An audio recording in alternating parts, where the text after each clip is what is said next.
Assalamualaikum warahmatullahi wabarakatuh. Ayah bunda pemirsa Duta TV, mudah-mudahan hari-hari kita senantiasa diisi dengan semangat untuk berlomba-lomba melaksanakan amal kebaikan. Di bulan Ramadan, bulan yang penuh berkah, mudah-mudahan Allah jagakan kita semuanya dalam keadaan sehat ya, bersama keluarga, sehingga bisa melaksanakan amal ibadah dengan sebaik-baiknya. Ayah bunda, kalau kita mengalami sebuah peristiwa yang menyedihkan, tentu wajar kalau kita kemudian merasa sedih begitu ya. Tapi kita telah diingatkan agar tidak terlalu larut dalam kesedihan. Kalau kita yakin ya, senantiasa yakin kepada Allah Subhanahu wa taala, segala sesuatu akan Allah pergilirkan. Kita temui adanya kenikmatan, kita tidak lupa untuk bersyukur. Kemudian ketika kita diuji, maka kita bersabar. Sehingga ada ungkapan ajaib seorang muslim itu. Karena kalau dia benar-benar senantiasa menjaga keimanan dan ketakwaan, insya Allah meyakini segala sesuatu dalam kehendak Allah, maka kemudian ketika suatu saat dia mengalami kesedihan, tidak terlalu larut dalam kesedihan tersebut. Ayah bunda, kita mengingat tahun Amul Husn, di mana baginda Rasulullah mengalami kesedihan.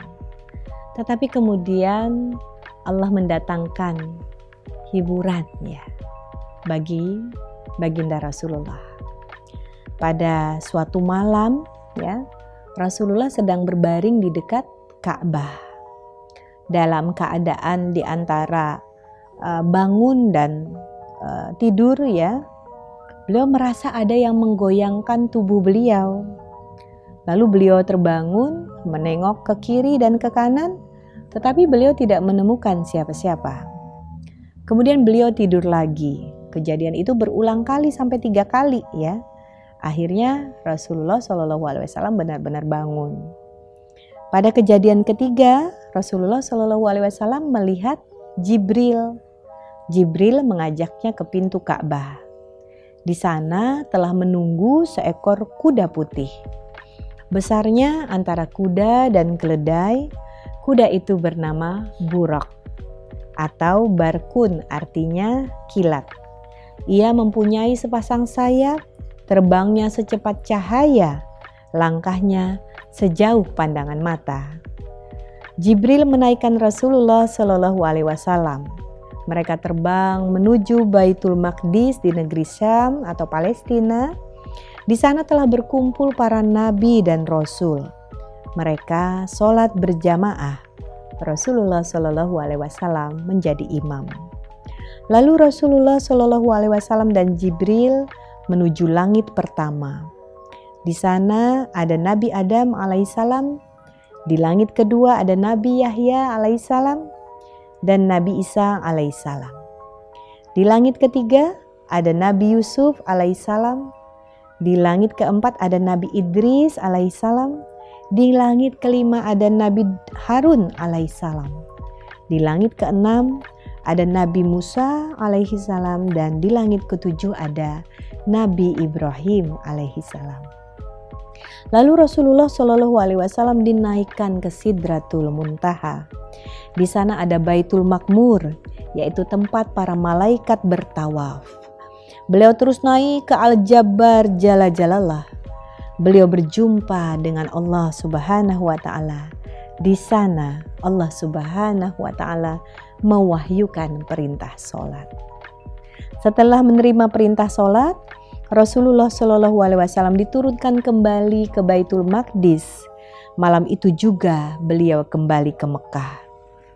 Perjalanan yang luar biasa yang kita tahu sebagai peristiwa Isra dan Mi'raj hanya ditempuh dengan sekejap mata. Itulah kebesaran kemahakuasaan Allah Subhanahu wa ta'ala.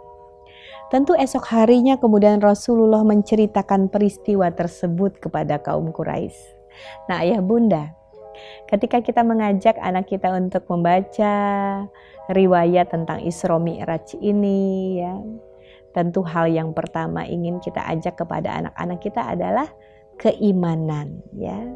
Kita memupuk keimanan dengan kita mendengar riwayat mengenai Isra Mi'raj ini, mudah-mudahan bertambah-tambah keimanan kita akan kemahabesaran Allah.